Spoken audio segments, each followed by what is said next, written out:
Dogelinder is looking at you with undisguised awe. Oh, well, I'll be damned. You really did come back from the abyss itself. Commander, you amaze me.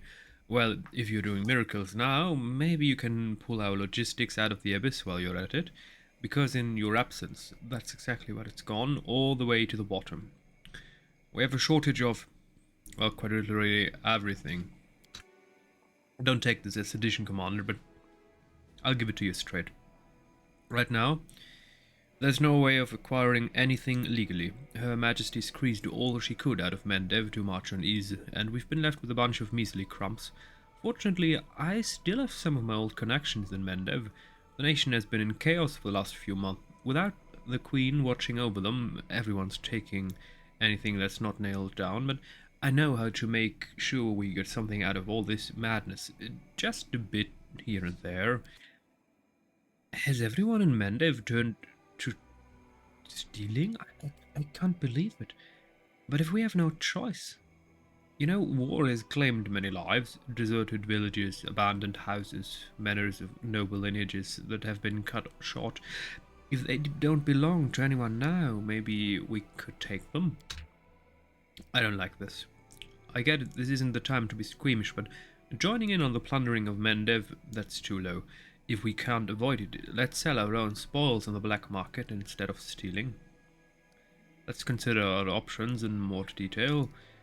Certainly. Arushale, what are you suggesting? We could take abandoned property the looters haven't got to yet. Unfortunately, but it is fortunate for us. Anyway, I know for sure that there's a lot of it in Mendev right now. If we take it for the good of the crusade, it wouldn't be looting, would it? No, that's just appropriating of resources. Countries often do that if they are in dire times. Lan, what's your advice? Times are tough. We can't afford to stay squeaky clean, but my conscience won't let me just ransack the nation in its hour of need. We still have a few things lying around, don't we? Let's not go any further than using the services of the black market. We can get what we need in exchange for what we have. I respect you trying to keep your hands clean in a hopeless situation, but that's the thing. Both our warehouses and our coffers are empty. What are you going to trade when we run out? Dogalinda, what are you thinking? The goal is not to get too brazen, but we shouldn't be missing out either. I've got connections all over Mendev. Old army pals, drinking partners, long overdue debtors. Each one will get us a cart, a barrel, a chest. It'll be an improvement on what we have, at least. The treasury won't notice because we won't take enough to cause a fuss. Just a weight discrepancy here, some cargo that must have dried out or fallen off in transit there. Okay, Arushale would bring us decree, repeatable material points, I don't care. Lan unlocks the selling excesses, finance points, distribution of trophies, decree. Allowing finance points to be exchanged for material points and vice versa, I don't care. Dogelinda. Finance points increase, but okay, I don't care. And Crusade morale, yes. We will take no part in the plundering of Mendev. This meeting is over. Dogelinda gives you a sullen look and sighs heavily. So you're sticking to your consciousness? Then I guess we'll have to tighten our belts. Very noble of you, of course. It's just a shame your conscience can't fill an empty belly or slay demons. We have an infinite amount of money. What's your problem? I really can't stress this enough. We're in a right bind here. We're doing everything we can to resolve it, but I have no doubt this council will need to reconvene again shortly. Commander, glad to see you're back at the head of the military council. A decision is required of you more urgently than ever. Here's the situation. We don't have an army. We do, in the strictest sense, and the enemy is putting up much more of a fight than previously. Judging by the reports, the demons are relying less and less on the armies of their mortal servants and the power of simple blades, and more on magic and dark sorceries. We must respond in kind by bolstering our forces with expert spellcasters. I am prepared to send an order to Canopus at once, requesting the necessary reinforcements. I propose we support our army with bardic magic. Bards learn all kinds of spells in their travels, and their songs can inspire our warriors and give them strength to fight. These demons know their vile magics, but I know something stronger than that. The power of the gods. We need some war priests in our army. Their spells will chase away the darkness and heal the wounded. We would do well to invite monks into our army. They've been hardened by a lifetime of training, and even demonic corruption cannot harm them. If you're in need of mages versed in the art of killing, you shouldn't contact the Daggermark Poisoners Guild. Their alchemists are second to none when it comes to making deadly poisons or utilizing them in battle. We've been able to manage with what magic we've had just fine so far. The enemy never stands still. The more serious a threat we become for them, the more substantial will be the forces they throw at us. Gone are the days when the Abyss would occasionally send hosts of mindless cultists and lower demons. Now we're up against more cunning and skilled opponents who can incinerate a dozen soldiers with a single spell. We must respond to this with magic of our own. We will lose. Are you sure Kinabris is going to send us troops? Without a doubt. Kinabris is much safer than we are at the moment, and I am convinced that the Warden can provide some forces to support us. All of Mendev knows that right now. Dresden is the dam holding back the river of demonic corruption that would otherwise be flooding the south. The kingdom is in the process of mobilization, and Queen Golfrey's march on east has encouraged many who previously shirked military service to join the ranks of the army. Why didn't you leave with Golfrey, Captain Odan? Captain Odan grows pale, but his voice sounds cold and steady. I did put in a request for transfer to the front lines. Unfortunately, it was refused.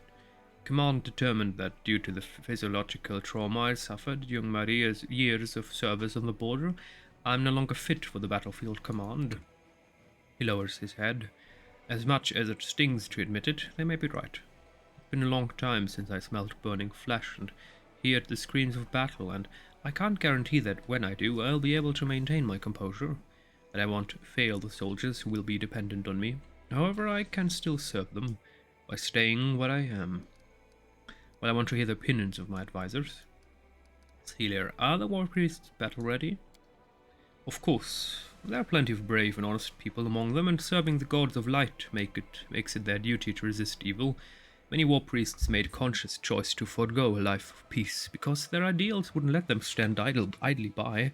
They've studied the military craft, and their blessings and healing spells have saved many a soldier's life. I hate the idea of risking the lives of the god's servants. If they perish, their celestial patrons may resent it and turn their backs on us. Regil, can monks really withstand demonic... I don't care about that. Seriously, we are in a war of absolute destruction, and if these gods do not want that their followers fight absolute destruction, then they are no gods that should be worshipped to. Regil, can monks really withstand demonic magic? Monks are paragons of restraint and iron discipline. They are comparable to the Hell Knights in that regard. Among other things, they'll bring the values of order to our troops. Let the soldiers see how all demonic machinations and temptations break upon the monks' iron will, and then they themselves will become more calm and resolute. Greybor, tell me more about the Poisoners Guild. They're a creepy bunch. Imagine, if you will, an alchemist and an accomplished scientist who can take your breakfast and make a bomb or a poison that could kill a basilisk out of it. And now imagine that this same alchemist doesn't mind personally shoving this poison into the basilisk's mouth.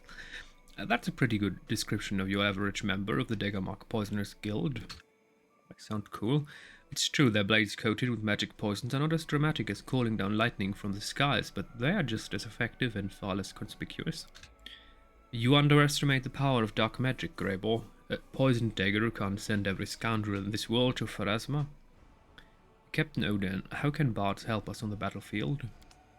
It's become a fine tradition among Mendevian warriors to go into battle accompanied by songs of daring bards who glorify heroic deeds and strengthen the hand that smites the demons.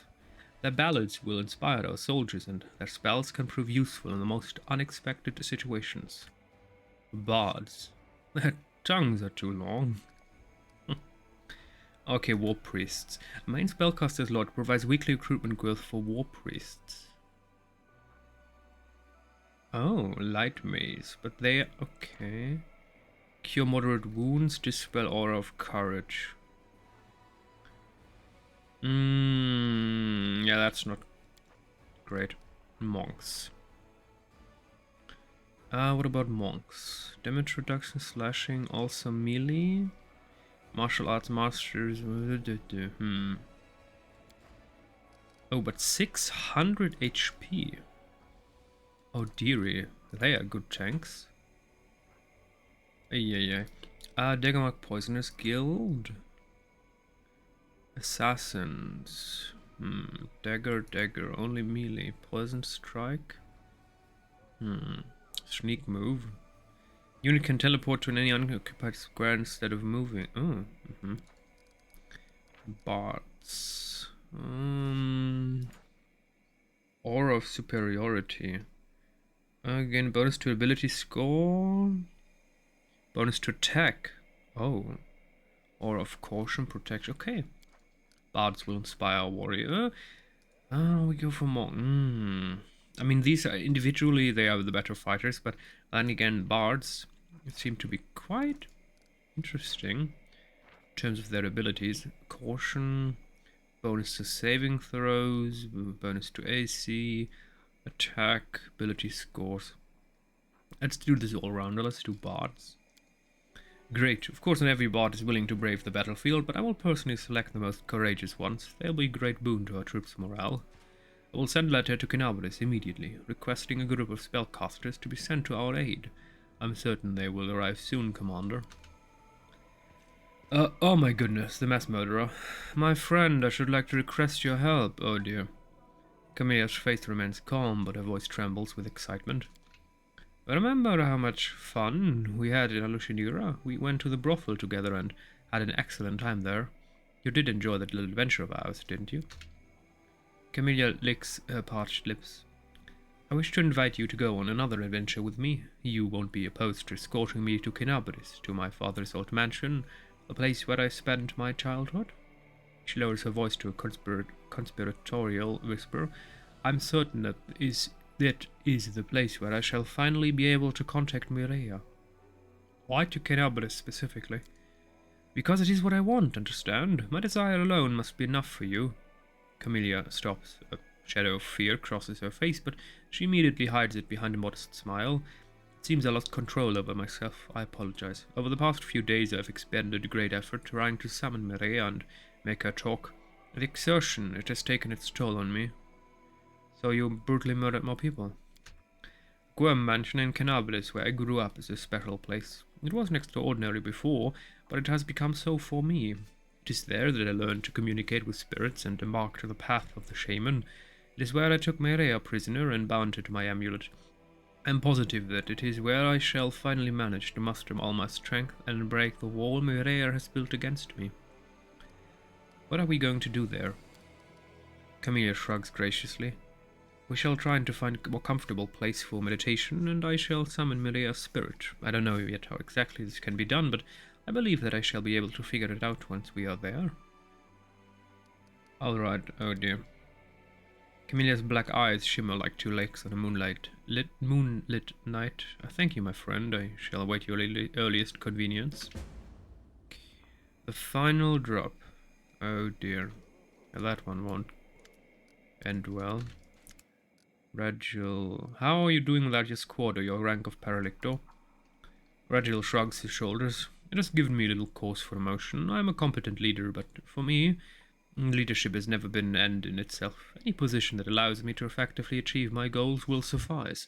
As your companion and subordinate, I am no less capable of contributing to the fight against the world wound that I would be as an officer of a chapter. Okay. That's fair. Nothing here. Let's see, we do have one. Oh, she isn't here, actually. Interesting. Let's rest. It might cause something to begin resting one day, yes. Since you might have noticed sometimes when we rest, new quests pop up.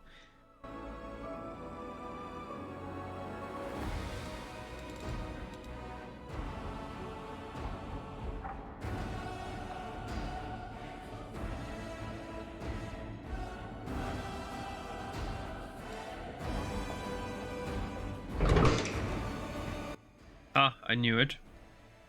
Gemercia looks the same as before, but far more weary. After you interfered, blind Gemercia, the Woodshaper, became the new chief of the Winterson clan. So it is true. The commander has returned from the dead. We've all heard all manners of rumors, but we do not know what to believe. So I came here myself to be sure it's true and not yet another trick of the demons. What's the news from Wintersun? I thought time would heal Wintersun, but it hasn't been easy. People gradually returned to their lives, but the mere sight of their homeland brought back memories of the atrocities. Yes, you forced Jerebeth to destroy the malicious magic she had used to confuse the minds and souls of the people of Wintersun. This is why, when the demons returned, we didn't fight the way we should have. Oh dear, what will you do now? We will leave in search of a better life. The place we called home all these centuries no longer accepts us. There are too many ghosts here, too many memories. Getmersha sighs. I do not know where we will go, but I will pray to the spirits that the new place will accept us. Well, farewell. Farewell, Commander. May the spirits watch over you. I hope our path will cross again someday. Okay. Oh, next one. Commander, glad to see you back with us. Captain Halmartan has barely changed since your last meeting, but his glare is now even heavier than before, and his arms and face bear new scars. You've arrived just in time. There is unrest within your forces once again. Unfortunately, once you returned, so did the weary. They're turning the soldiers against you. I'm afraid we're dealing with an open mutiny. They're agitating for the army to abandon Dresden and march to ease to Her Majesty's aid. If we don't stop them, the outcome may be disastrous. Let's meet with the weary. I don't believe it will be hard to convince them that their plan is pure madness. We'll gather loyal officers and send them to speak with the soldiers. Unarmed and with an open heart, we'll convince them to turn their backs on those madmen and their mutiny. Mutinies must be suppressed with absolute severity. We surround all units engaged in the revolt, then we arrest and hang the agitators, publicly. Behind every rebellious leader is a very angry second-in-command who dreams of promotion. We'll just hint at the fastest way to get it, and the mutiny will fade away by itself, with the added benefit of refreshing our staff. So you want me to promote the one responsible for mutiny? It's not a good plan, Darren. If the weary are so loyal to the Queen, since if they are obviously willing to mutiny, and that will mean that they will probably cause ruckus again in the future if we give them a reward for bad behavior. If the weary are so loyal to the Queen, why didn't they leave with her instead of remaining in Dresden? I couldn't say, Commander. I believe we should talk to them and find out their reasoning and their plan of action. I do agree that this all looks very suspicious. You also have a great deal of respect for Queen Golfrey, don't you? I'm a soldier. It is my duty to respect my superiors. I hold you in high esteem as well. You catch nervous trembling in Halmartan's voice, partially masked by his calm and relaxed tone. Interesting. Is he maybe the leader of the weary? Let's discuss our options in further detail. As you command, Celia, what's your plan? Even if there were any doubts before, it's perfectly clear now. The soldiers are not to blame for everything. They are being provoked by dishonorable officers. It would be a crime to turn our loyal troops against them. We, those who give them orders, must convince them not with blades, but with words. We will appeal to their conscience and make them abandon this madness, no matter what the inciters in their command are saying. Approaching the mutineers unarmed would be the definition of madness. I'm not even going to discuss this plan of sorts. Regiel. Revolt should be nipped in the bud. We'll surround the mutinous detachments, then publicly execute the weary and all those convicted of instigation. If sedition tendencies persist, we do it again. It's the only way to ensure the troops' loyalty. A fair point. The demons are struggling to exterminate our forces. Let's do them a favor and slaughter our soldiers ourselves. Duran. Behind the back of every disgruntled officer is a whole queue of aspirants eager to take their place. To get rid of the ringleaders of the weary, we won't even have to hire assassins. The promise of a promotion and a pay raise is all it will take for any second-in-command to do their duty, be it by a dagger or a drop of poison. They make good officers, feared by allies and enemies alike. I know that the word honor means nothing to you, but this idea is horrible even from the most cynical perspective. What's the point of ridding ourselves of schemers and traitors if we're only going to replace them with other schemers and traitors and murderers to boot? Captain Halmartan, what would you advise? I think their talks of a self-directed march are a bluff. Other lunatics would follow such a suicidal plan. We need to talk to the weary and ask them what they really want. Don't parley with mutineers. I'm pretty sure that we all know what they want. The same thing as everybody else. Power and money. We'll just be playing into the hands of the weary if we sit down and talk with them as equals. Especially since that kind of justifies their existence. So, reaching out, charismatic feat. At the start of a battle, all units gain a +15 bonus to combat morale. That's not bad. Red chill. All units, any unit in the army gains a +3 bonus to combat morale when damaged. Okay, no. Then, start of a battle, all enemy units suffer a 15 penalty to combat. Oh, that's extremely good. Harmatan. Crusade morale reduces by 25. What?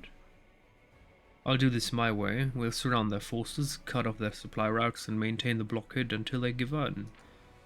Test of strength. All units gain +1 bonus to combat morale each turn.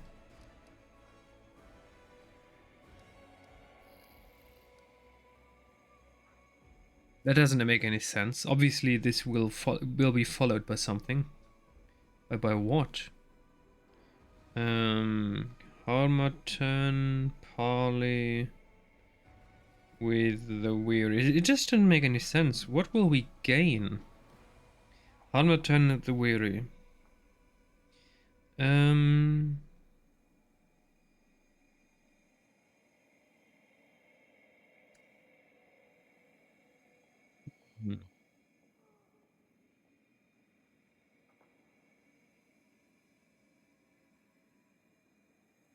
You pretty much always want to do the opposite of what Harmatan tells you. He's not an incompetent soldier, but he doesn't give you good advice.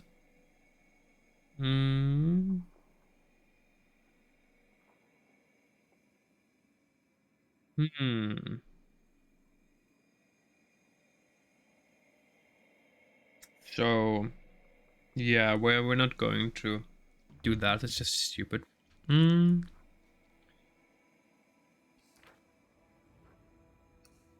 Start of a battle, all enemy units suffer -15 penalty to combat. Well, that's ridiculously powerful. Lovely. I know exactly whom to pay and how much. Soon they'll serve us the conspirators' heads on silver platters. Not literally, of course. Why would we want their heads here? I'll keep you up to date on how things unfold. As soon as there are any developments, I will reconvene the council. I'm -15 morale to all enemy units. Damn, that's extremely powerful. Okay. We have to talk to someone apparently. Or is it the same thing again where we have to meet a specific person but he's not here?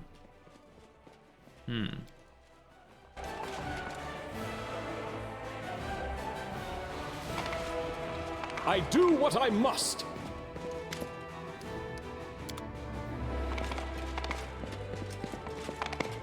Okay, so it's buggy again. Oh, game. Why are you telling me that there's something in the inn when there's nothing here? Come on. That's no fun. Peasant, peasant, peasant. I mean, we obviously don't have to talk to peasants. Okay. So, where didn't someone sit at the window? Maybe we need to talk to him, but that's just odd. And the game isn't loading. Oh, goodness gracious, that took ages. I have no idea where to find him, the one we're supposed to meet in the inn. We have a lot of quests. Oh yeah, City of Locusts. Pooh. Okay. Mythic quest. Intercept the demon army near the shrine of Polura. Yes. We shall. But not now. We do it my way. There's the exit. Perfect.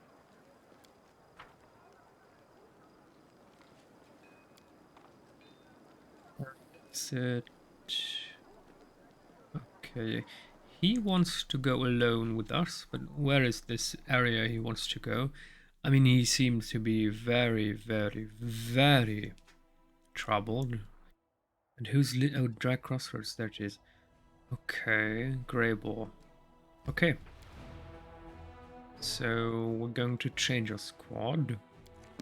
And we're going to leave Dresden only with Grey Ball. But maybe he's corrupted by a demon.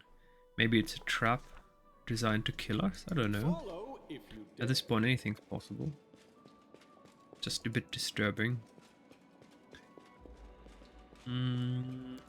Outside area exit, perfect. And we and Grey Ball.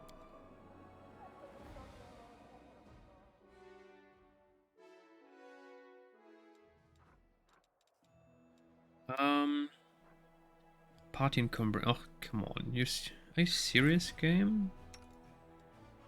Light. Wait, what? Overload. Oh, he's overloaded, but why? Shadow facts. Okay. So what do I have to change? Party. Oh, I can't change shadow facts. Oh, come on. Oh, party and pets. Perfect. Okay, stats. Strength. Let's go with... Okay, 100 is okay, okay. So we're going to stay with 100. And he needs, oh, a lot of level ups. Let's give him whatever. Bashing finish. Cleaving finish, why not? Confounding blade. No. Sneak attack. Blinding strike. Combat style feat. Two-handed weapon. Two-weapon combat. No.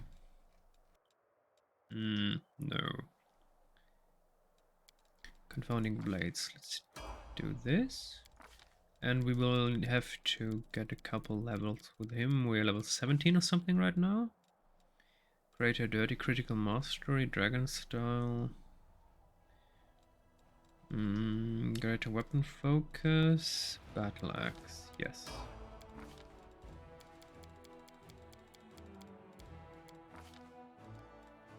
And improved Cleaving Finish, why not? Crippling Strike, that doesn't sound bad.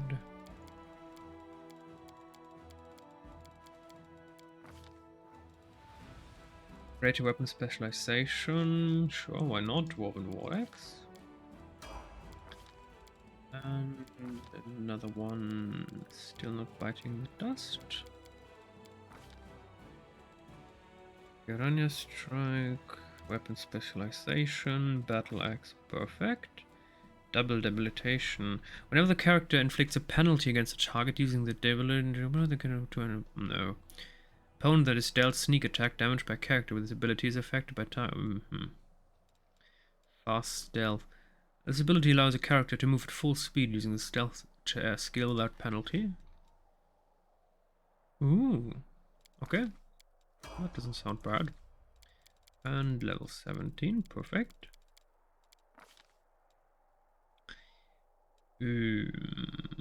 Blind fight.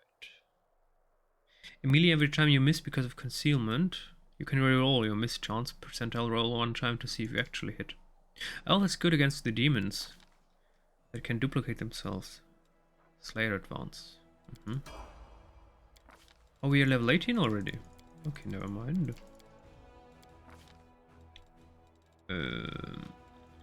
Shield master, no. Arcane focus. Back to back, no. Cleave. Improved evasion. Perfect. And now we also need to improve his mythic level. Mythic rank. Dodge, why not?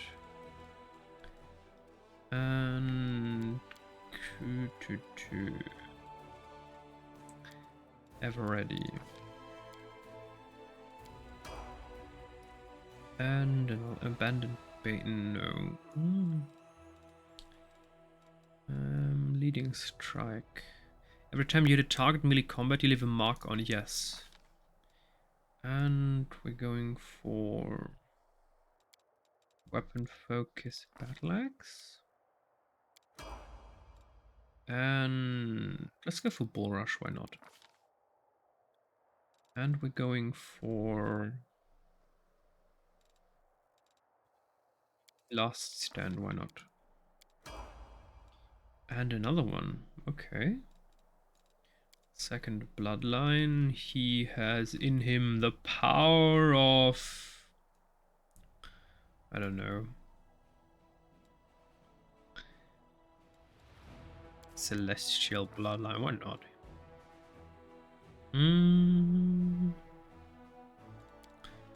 Weapon focus, dwarven war axe, yes. Oh, it's still not okay. Weapon focus on. Do we have anything else? Hand axe. And powerful shadows, limitless range, inspirational leader, impossible domain. Bigger they are, ranged weapon, no. Thundering blows. Yes. No, wait, what did I do? Thundering blows. Okay, perfect. So we're done here. We're going to move the dry crossroads. Still have no idea why, but we're going to find out.